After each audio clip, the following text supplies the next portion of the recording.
carry on and plan the sequel. Because let's face it, baby, these days, you gotta have a sequel.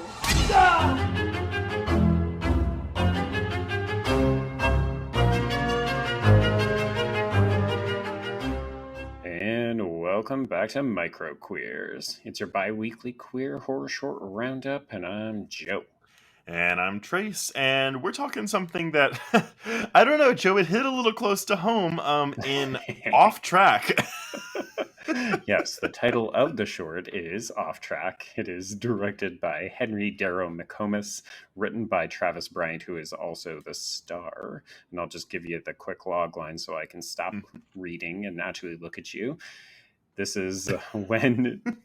All right. When two YouTubers present their fictional relationship for an online show, the performance becomes so convincing that one begins to unravel as he descends into a dark obsession with the very fantasy that he created. I love that you say look at me, because the funny thing about these video chats is, like, I'm looking at you, but again, for anyone watching us, like, I'm looking down, not at the camera, so it's very weird. I will say, Joe, that this is the first short we've done where it ended and I was like, what happens next? Yeah, this is an appropriate tease. This also feels arguably like one of the most contemporary shorts that we have done. And maybe that's just because it's talking about something really new and modern in terms of like social media and like YouTubers. They're a thing. They can make a living off of it. They lie to us. Yeah, I mean, that's what I meant by it hits close to home, right? Because you and I, our friendship has developed on the air. Oh my God, you love me. Oh my God, I knew this was coming. For us, but like, because honestly, when I started watching the short, I was like, did he send me the wrong video? Like, am I about to like get in? Yeah, the opening of this short is genius because you watch it and you're like, wait, is this just some dumb YouTube thing? And the hilarious thing is that if you look at his YouTube profile, he also has a bunch of videos where he does just that. So this is an off-brand thing. He doesn't do a lot of fiction shorts. He has one other short, but a lot of his videos are literal YouTube stuff. So like that opening looks identical to what he normally does for a living. Well, that's because stylistically, it's a lot brighter. It's a more like warm color palette to it. The second it goes into horror movie mode, like you can see the filter change, and it's obvious, but it works. Yes, yeah, 100%. And I love that we're introduced to these two people, and it's like, oh, okay, they have a cool kind of warm, fun relationship. And then also when we switch into horror movie mode, not just the shine in terms of visual aesthetic, but like the warmth in that relationship. Like these are two people who are performing for the cameras. This is not real. So then everything that follows becomes really fascinating, right? That's kind of what I was meaning when it hit close to home, because I mean, like, you and I sometimes do bits for our audience, but it's nothing on this kind of level where it's like, oh, like they are living entirely different lives, and as soon as the camera goes off, it's like whoop, like switch flipped. Yeah, like, okay, we are back to being professional colleagues. No one is listening, no one is watching. We don't have to pretend anymore.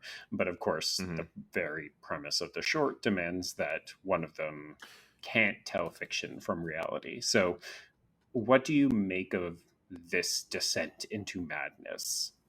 I mean, so it's one of those things which I honestly, I wish it were longer. Like, it's a 10-minute short. It's not that long. And I get what's going on here, obviously. Yeah, he really falls in love with the guy. He gets obsessed. He starts going crazy. What the log line you just gave. I honestly, like, want to see more of the development of it. And I really want to know Jack's side of the story. Like, I want to know more there. Because it's very one-sided. Like, we're seeing everything from Travis's point of view. That being said, I did like this a lot, and I really appreciated how queer it was. There were parts, even in their videos together, I was like, oh, God, gays. But that's just me coming out. Yeah, I mean, it it's definitely got that kind of fake flavor to it. Like that's what I love about the artificiality of their filmed scenes compared to what they're really like in real life, where there's a kind of coolness to it. It's like, let's just get this done. I It's a will say job. it's a job. Yeah, 100%, right? Um, I will say the thing that I didn't like about this, and you cued me to it when you said, "Oh, it's only 10 minutes, and I wish there were more." I find that there are a couple of Mhm. parts that just they happen a little too quickly. Like the obsession goes from we're having a good time on camera. Oh, I wish you would stay. Hey, do you want to do a little bit of dinner? No, I can't. Yeah. Sirens. And then all of a sudden it's like he's driving late at night and he's got these massive bags under his eyes, like a full face of It, zombie makeup on. And I'm just like, oh, we went from 0 to 60 the, quick. the makeup, I was like, oh, he is strung out, Yeah. like to the point where even like, and I know it's just the actor's eyes, but like it looked like like Hollow. Yeah. when people like CGI like big eyes over their eyes, so they look like almost like chipmunks, but it's very uncanny. Like that's what it looked like to me. Yeah. But yeah, so I guess I agree with you. Like, I think this is less successful as a short and more successful as a proof of concept for a film. Which, again, you can have a short that works as a proof of concept, but narratively speaking, yeah, there's a bit of a jump there. Yeah. I appreciate, and just in terms of the queer factor, like we do get some sort of a queer love scene in here before it's abruptly cut short. It honestly, this is something we haven't really talked about a lot, but I'm like, there is a. I'm trying to think about how to say this delicately. Are So you the going to say choking, like there's a reluctance to show actual sexuality, but also like more aggressive forms of sexuality? well, leaning into the aggressive bit, because in my grinder days, I've come across many guys who, I mean, the choking is one thing, like that's obviously a kink that some people are into, but also like rape play, or like being called an F slur during sex, like being demeaned during sex. And so Mhm. when I was surprised that we didn't go down that alleyway with this. Again, not to yuck anyone's yum. If you like that, you like it. Not my cup of tea. But it just reminds me of that kind of subset of the queer community that really likes to be demeaned, and maybe I guess choking is a form of abuse, but like faux abused in that way. Well, I took it as a mixture of, yeah, like some kind of kink, but also the pleasurable characteristics of autoerotic asphyxiation are well documented. Yeah, but then when he calls him, like, he's like, "Oh, do it, come on, you pussy!" Like, blah blah blah. Like, I'm surprised we didn't get an F bomb drop there, because it just felt Right. like that's where we were heading. So I was surprised, Mhm. happy that we didn't go there. But again, I, this may be a bit of a digression from like the actual meat of the short, but that's just something that really stuck out to me. no, I mean, I think it's a conversation worth having, if only because the thing that struck me particularly about this middle section, when he's on the date with the other guy and wishing that it Hmm. was his co-host. One of the things that struck me was not just that this guy insists on having sex, but even as he's acting irrationally, this date of his, Adam, is like, yeah, it's fine. Like, like Yeah, you're seeing things, you're just acting completely, you know, I forgot to shut the window. Um, it's it's so loud. okay. Yeah, he's acting like very not normal in these instances. And this guy is like, well, but you are hot, so I do want to fuck you. And part of me was like, oh my God, I was this, saying, like, it's a testament to the fact I'll that get a good dicking out of this. it doesn't matter if this person is acting crazy. And Mhm. I'm actually using the words crazy as in like this person seems to be having issues with their mental health and they are not Okay, no, well. like they're Um, mentally yeah. yeah, they're mentally unwell, absolutely. So I thought that was Yeah, I mean, interesting. and so no, I agree. Again, and so it leads us then into when he confronts his partner, for lack of a better term, Right. and of course he has a boyfriend and all this stuff and blah blah blah.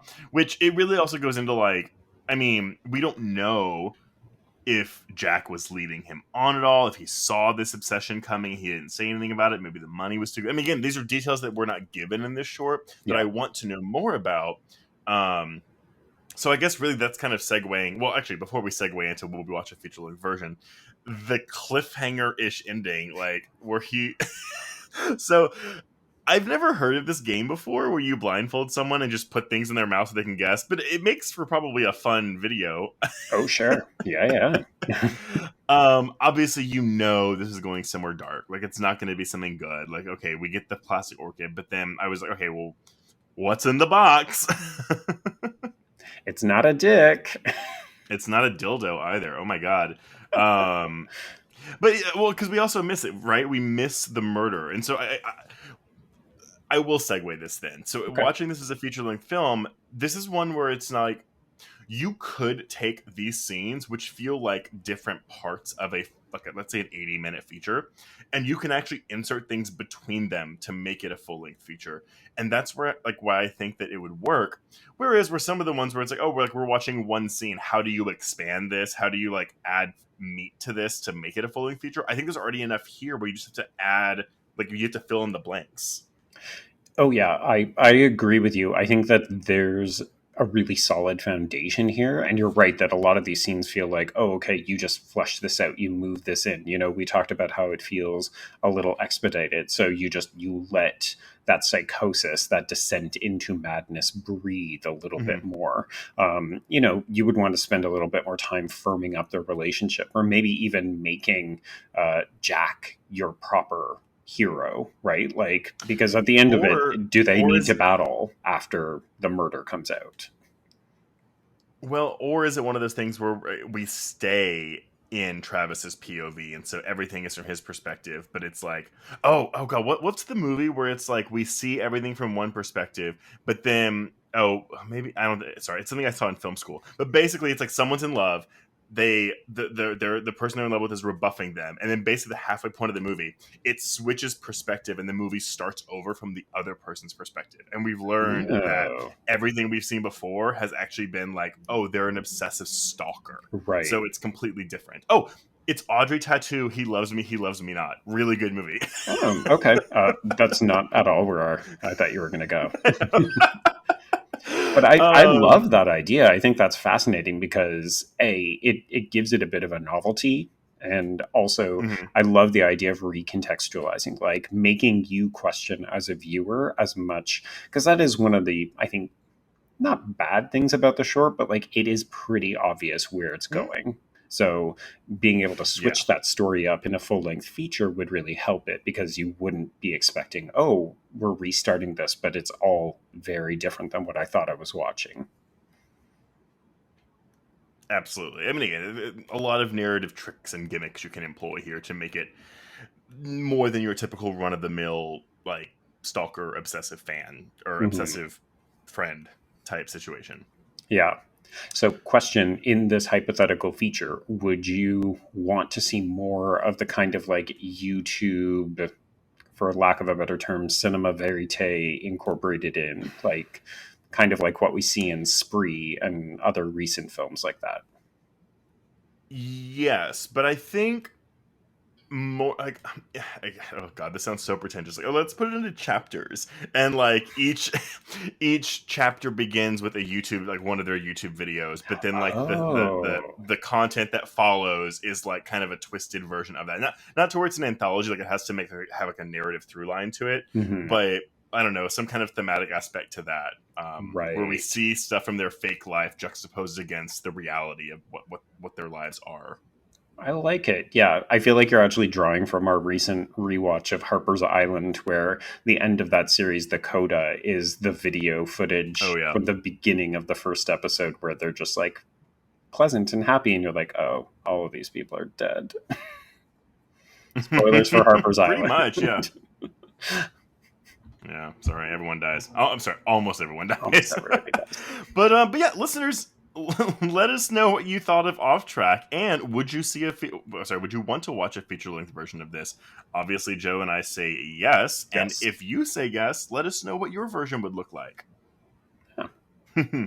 So on that note, I think we can cross out off track. Yes, and cross out micro queers.